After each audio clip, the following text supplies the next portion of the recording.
Hello everyone and welcome to today's video. Now the biggest news of the week is that Elon Musk has released all of the Tesla Roadster files, so that way we can all go into our garages, order parts, and assemble our own Tesla Roadsters. Now unfortunately that's not true.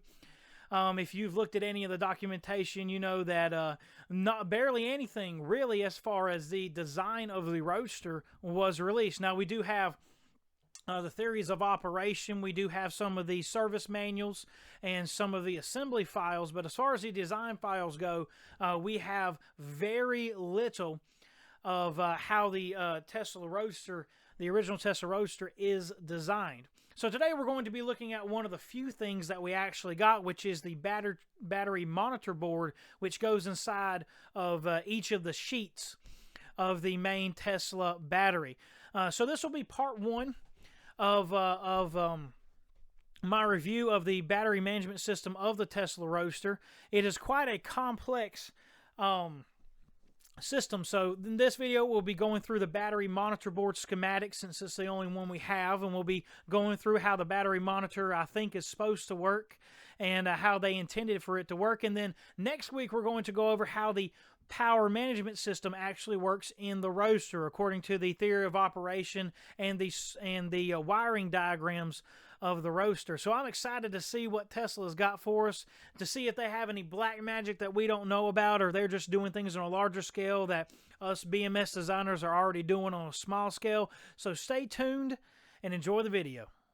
Now the first thing we need to do is look at how the pack is constructed electrically. There are tons of videos online where they tear down the Tesla Roadster battery packs, look at how they're constructed, how the sheets are put together, how the bricks are put together in the sheet. So I would highly recommend you go find one of those videos and watch it to see how Tesla constructed those battery packs. I will say I'm impressed with their construction.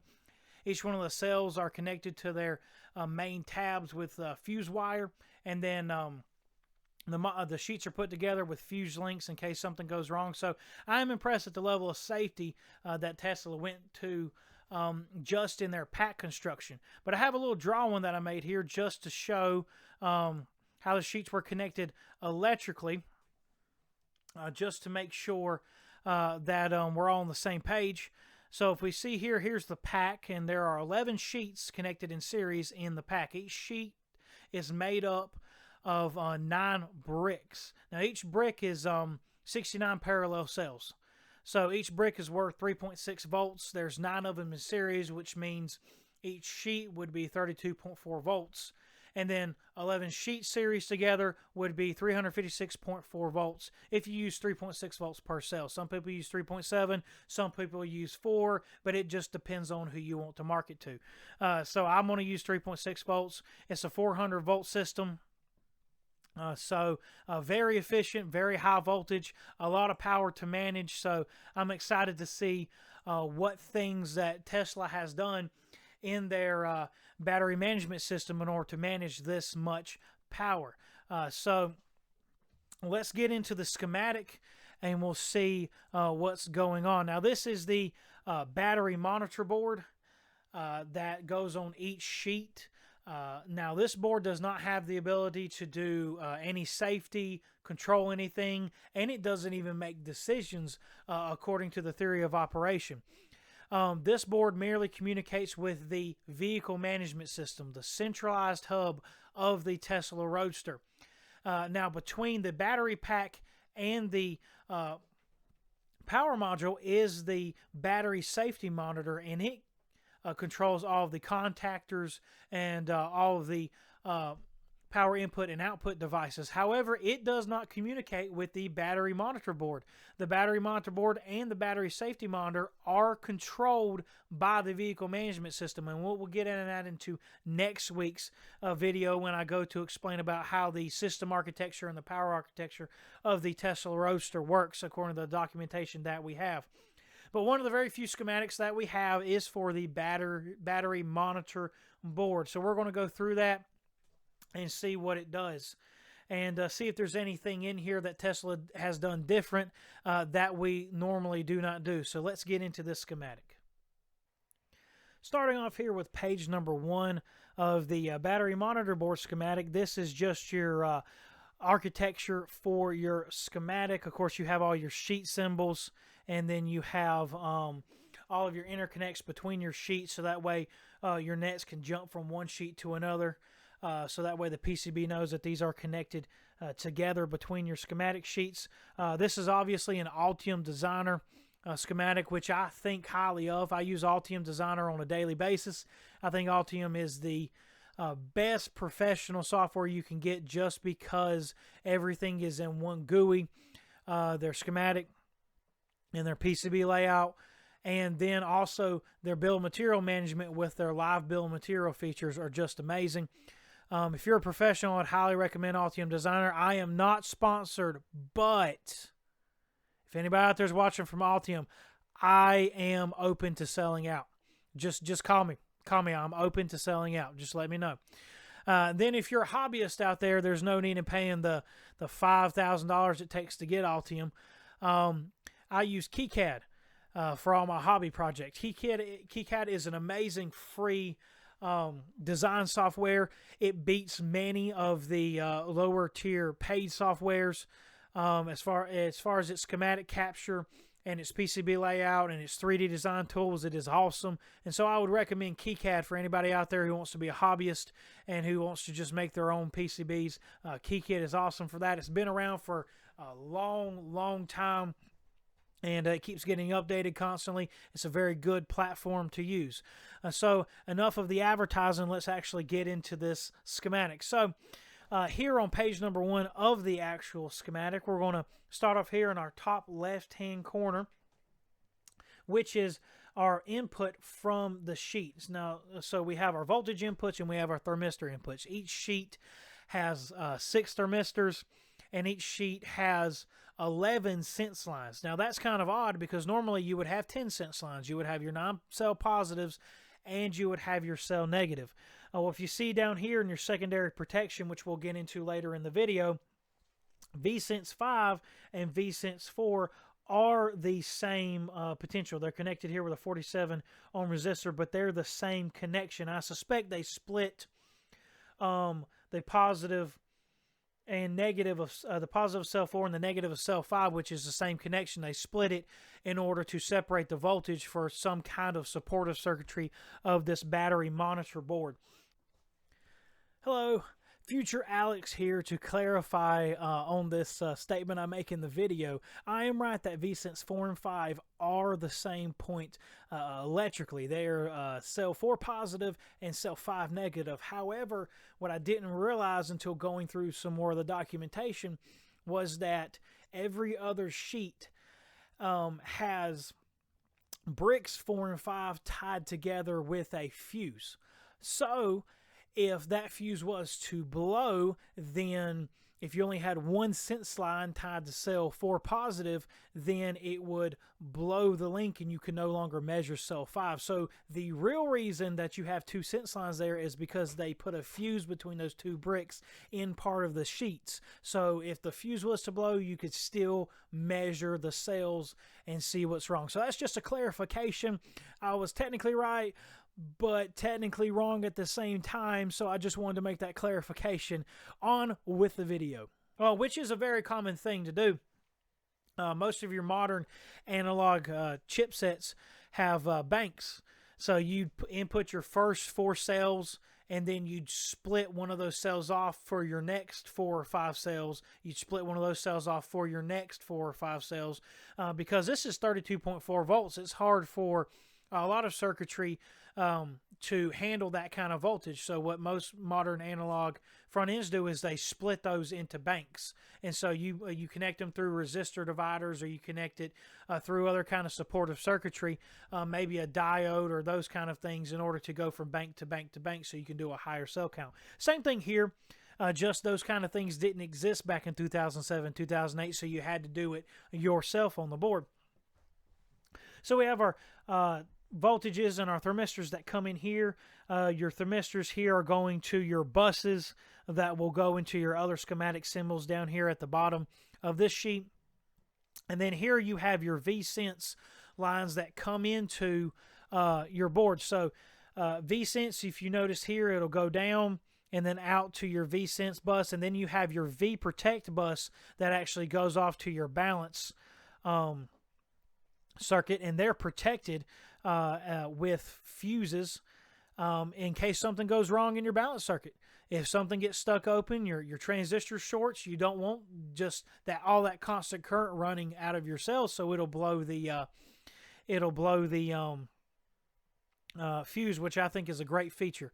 And we'll see that throughout this schematic, is that Tesla worked very hard, whoever the designer was, worked very hard to implement secondary protections in all of the systems just of this battery monitor board. It does make me sad that we have nothing else to go through, because if just this simple board is to this level, imagine what the rest of it is.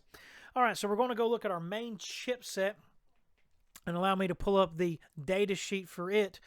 This is a PIC 1848585, which is a microchip part number. It's a PIC for everyone who's a PIC fanboy out there. Will let y'all gawk over this. It supports CAN, which is what all of the Tesla Roadster uses as its communication protocol, as does most other cars and things.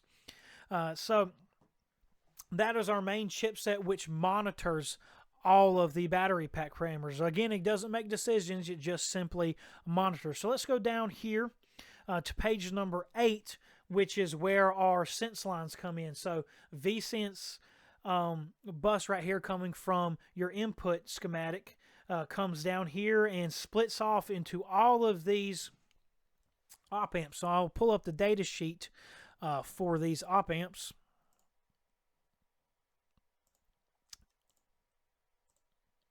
And these are LT1491A dual quad rail-to-rail op amps. And now, in 2007 and 2008, there were no analog front ends. You couldn't just go buy Texas Instrument part, or go buy microchip part, or go buy a analog devices part. It just didn't really exist back then, and those that did exist were expensive. So the thing you do is you make your own. So if we look back here at the schematic, you'll see that they're using these op amps as differential comparators.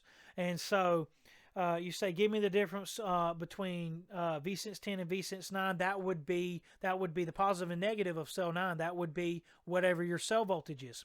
And so it spits it out here into cell 8, and it goes up into your V-cell bus that goes to your main chipset. Now, the beauty of doing it this way is not to have resistor dividers. So you would have to have a cascading resistor matrix if you wanted to measure a 32.4 volt pack. And so you'd have to have a resistor divider, split the voltage, all these things all cascading down to your lowest cell. Here's cell number 1. And that has its whole slew of problems. You're constantly loading the battery pack. It has a whole slew of problems that comes with trying to do that with this kind of system. So this differential comparator circuit that they made is it's quite nice, and it's a lot more compact. So you have 4 chips here, U12, then you have U11, and then you have U10. So you have 4 chips here, and there's supportive circuitry, which then outputs your voltages to your main chipset. So now the chip can measure cell 8 at the ground reference, and it's only 3.6 volts, 4 volts, versus the 32 volts it would be out here. So if we go back up to our main chipset, here's your voltage buses coming in here and coming in here as well. And so these are your first 5 cells, and these are your other 4 cells. Now, one pet peeve I have is this right here. If you look here, this says V cell 0, but it's the positive of cell 1. I don't know. I believe a programmer must have laid out this board, because you always start counting at 0 if you're a programmer. But if you're somebody like us who designs BMSs, you start out at 1. This is voltage of cell 1. This is positive of cell 1. And you look here, it ends at voltage of cell 8, even though there's 9 cells, it should be voltage of cell 9. So just a little tip, a little pet peeve of mine: if you're going to name it what it is. If it's cell 1 positive, name it cell 1 positive. If it is battery negative, cell 1 negative, or battery negative, name it battery negative. It helps a whole lot. One thing I do want to show you here, which will lend credibility to my theory that vSense 4 and 5 are the same exact net, is if you look here at vSense 5 and vSense 6 right here, and then the next comparator circuit is vSense 3 and vSense 4, where you would expect vSense 4 and vSense 5. And I think that lends credibility to my theory that vSense 5 and vSense 4 are the same connection, just separated in order for the supportive circuitry to be able to operate. So that's just another thing to support that theory of mine, that those are the same thing. So that's your voltage input to your microcontroller, and then the microcontroller reports that voltage to the vehicle management system. Now to our thermistors.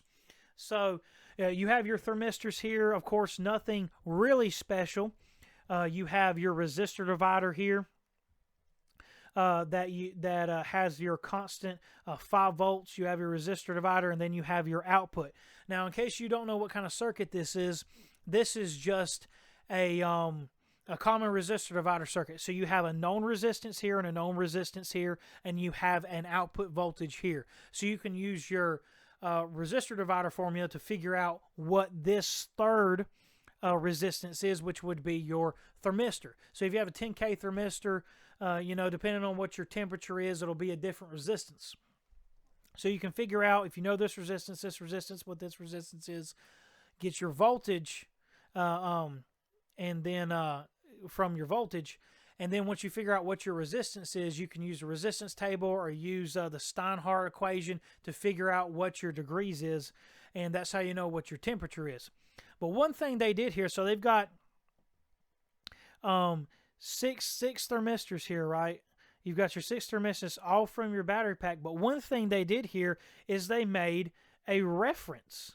So you have a reference thermistor here. So this is an LM335AM. So I will pull up the data sheet for it as well.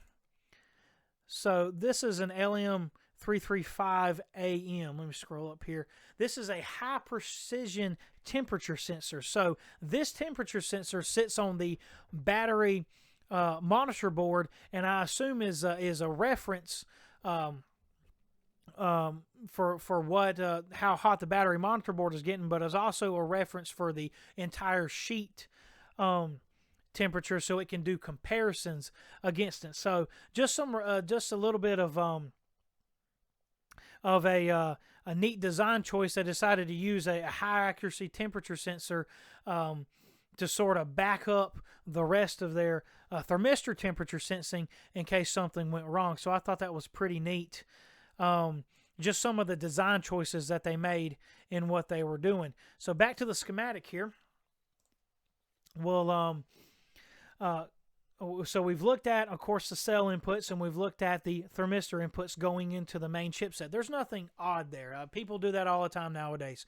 You have your analog front end that monitors all this stuff, reports it to a microcontroller. Then the microcontroller makes the decisions of what to do. There's nothing new about this. The interesting thing about this schematic is the secondary protection methods that it uses. So looking back up here to your input section, I'm sorry for the scrolling. These are BQ24 29410 PWRs. These are over voltage monitors. If the cells go over voltage, then they trigger an output. Pretty simple chips, just secondary protectors. Sometimes people configure them to run chemical fusers or something than that. But if you see it outputs here, you have all your drive circuitry to OVP_L, a secondary safety net. Now that'll be important in a minute. So if we go down here, back down to our voltage sense section, you see here cell rev L and cell rev override, which is cell reversal low and cell reversal override. So if you see here, we have a 5-volt rail connected to all of the diode connected to all of the cell outputs of the differential comparators, and then you have this comparator here. that will trigger if one of these cells were to go into reversal. So one of the bricks were to go into reversal, it will pull down this bus, which would then signal this comparator to output, which would then trigger these two nets to change. Now, here's the interesting thing about this. So if we go all the way up to our CAN bus section, here's our communication section. So here's where it comes in from the chipset, and then we have an isolator, and then we have our CAN transceiver, and then it goes out. Nothing new here, but if you look in this section, here is where your overvoltage protection comes in, and your cell reversal protection comes in. So here's what happens as far as I can tell in the schematic. Here's the way I think this works. This is a PNP transistor. And so your cell reversal override and your voltage protection will trigger this transistor to turn this optocoupler on, as well as your sheet alarm low can do this as well, and it will turn on this optocoupler, which will then turn off this P-channel transistor. So let's say your main chipset, the main PIC of this is reporting false information to the vehicle management system. It's saying that everything's good, but its data tables aren't updating. Its memory's not updating. It's no longer measuring. It's just reporting the same exact data to the vehicle management system. And the vehicle management system doesn't know any better because all it knows is what the battery monitor board can tell it. But we have a over voltage condition, or we have a cell reversal condition. What do? Well, this is connected to the output power of the CAN bus. So if you look here, here's your power in, which then powers this. What is this? This regulator. Excuse me. I'm sorry.